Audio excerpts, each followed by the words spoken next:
எம்பெருமான் திருவடிகளே சரணம். எம்பெருமாட்டி திருவடிகளே சரணம். ஆழ்வார்கள் ஆச்சாரியர்கள் திருவடிகளே சரணம். ஸ்ரீராமநவமி நாம் எல்லாருமே கொண்டாடின்னு இருக்கோம். ராமபிரான் பிறந்து அந்த ராம்லல்லாவுக்கு அயோத்தியில் ஒரு கோவிலும் கட்டி ரொம்ப விமரிசையாக எல்லாம் நடந்துட்டுருக்கு. குலசேகர ஆழ்வார் அந்த அயோத்தியில் பிறந்திருக்கக்கூடிய அந்த ராமபிரானை எப்போ போய் பார்ப்போன்னு ஆசைப்படுறாராம். எப்படின்னாக்கா, அவர் 10 பாசுரங்களில் ராமாயணத்தையே எழுதியிருக்கார். அதில் ஒரே ஒரு பாசுரம், அங்கன் நெடுமதில் புதைசூழ் அயோத்தி என்னும் அணி நகரத்து உலகனைத்தும் விளக்கும் ஜோதி வெங்கொதிரோன் குலத்துக்கோர் விளக்காய் தோன்றி விண் முழுதும் முயக்கொண்ட வீரன் தன்னை செங்கை நெடுங்கருமுகிலை ராமன் தன்னை தில்லை நகர் திருச்சித்திரக்கூடம் தன்னுள் எங்கள் தனி முதல்வனை எம்பெருமான் தன்னை என்று கொலோ கண்குளிர காணும் நாளே. அழகிய உயர்ந்த மதில்களால் நாற்புறமும் சூழப்பட்ட அயோத்தி என்னும் சிறந்த நகரத்தில் அனைத்து உலகங்களையும் பிரகாசிக்க செய்யும் தீபமாக சூரிய குலத்துக்கு ஜோதியாக அவதரித்திருக்கிறாராம் அந்த ராமர். இந்த ராமனை எப்போ நாங்கள் கண்குளிர காணும் நாள் வரும் அப்படின்னு சொல்லிட்டு குலசேகர ஆழ்வார் சொல்லியிருக்கார். ராமன் பிறந்திருக்காரா? எல்லாரும் கண்ணனுக்கே தாலாட்டு பாடின்னு இருக்கோமா?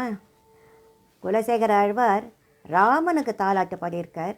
இதுவும் எல்லாருக்குமே தெரியும். மண்ணு புகழ் கௌசலை தன் மணிவயிறு வயர்த்தவனே அப்படின்னு.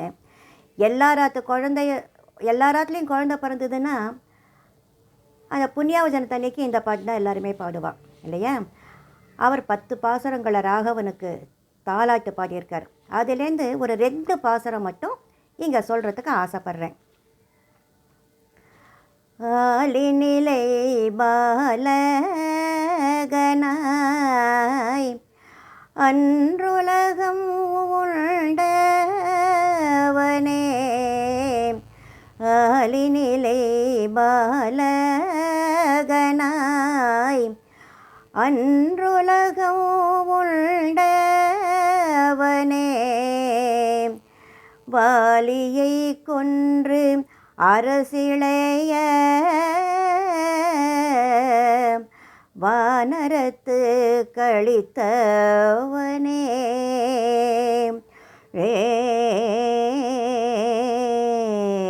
காலின் மணி கரையலைக்கும்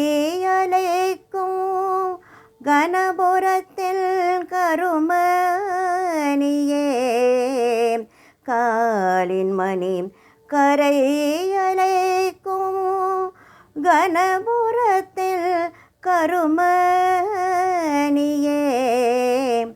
ஆலிநகர் அதிபதியே அயோத்தி மனே தாலேலோ.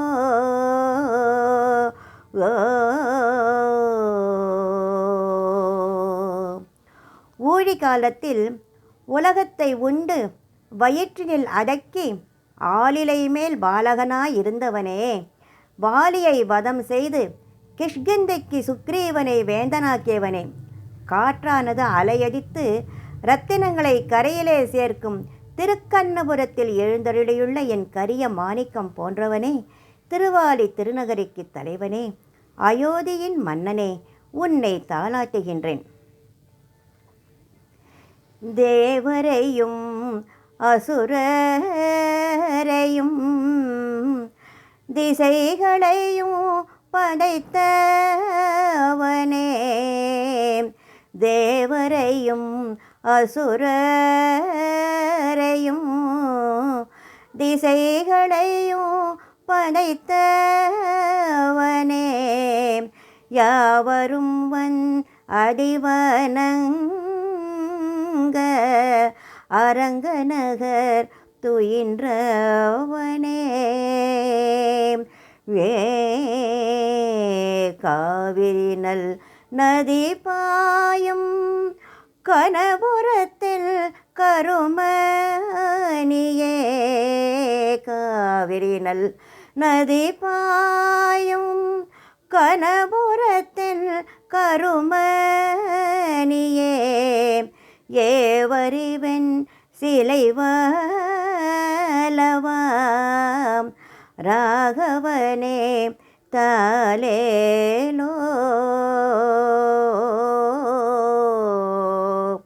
தேவரையும் அசுரர்களையும் திசைகளையும் தோற்றுவித்தவனே, எல்லோரும் வந்து உன் திருப்பாதங்களில் வணங்கும்படி திருவரங்கத்தினில் சயனம் செய்பவனே, காவிரி என்னும் புனித நதி பெருகி ஓடும் திரு கண்ணபுரத்தில் அருள் புரியும் என் கரிய மாணிக்கமே, அம்புகள் தொடுக்கப்பட்டு பகைவர்களுக்கு பயத்தை விளைவிக்கின்ற கோதண்டத்தை ஆளவல்ல ராகவா, உன்னை தாலாட்டுகின்றேன். என்ன அழகான கற்பனை, கற்பனை இல்லை, என்ன ஒரு அழகாக அந்த ராமாயணத்தை அந்த தாலாட்டிலேயே கொண்டு வர்றாரு பார்த்தீங்களா. அந்த அவதார சிறப்புகளெல்லாம் சொல்கிறாரு பாருங்க. தளைய விழும் நறுங்குஞ்சி தயரதந்தல் குலமாதலாய் வளைய ஒரு சிலையதனால் மதில் இலங்கை அழித்தவனே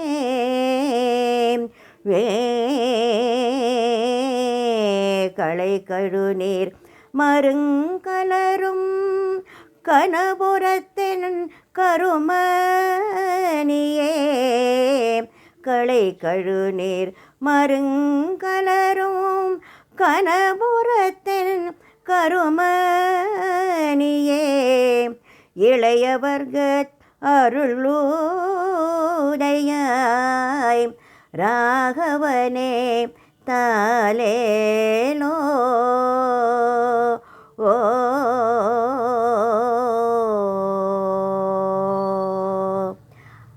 ஸ்ரீராம ஜெய ராம ஜெய ஜெய ராமா, ஸ்ரீராம ஜெய ராம ஜெய ஜெய ராமா, ஸ்ரீராம ஜெய ராம ஜெய ஜெய ராமா, ஸ்ரீராம ஜெய ராம ஜெய ஜெய ராமா.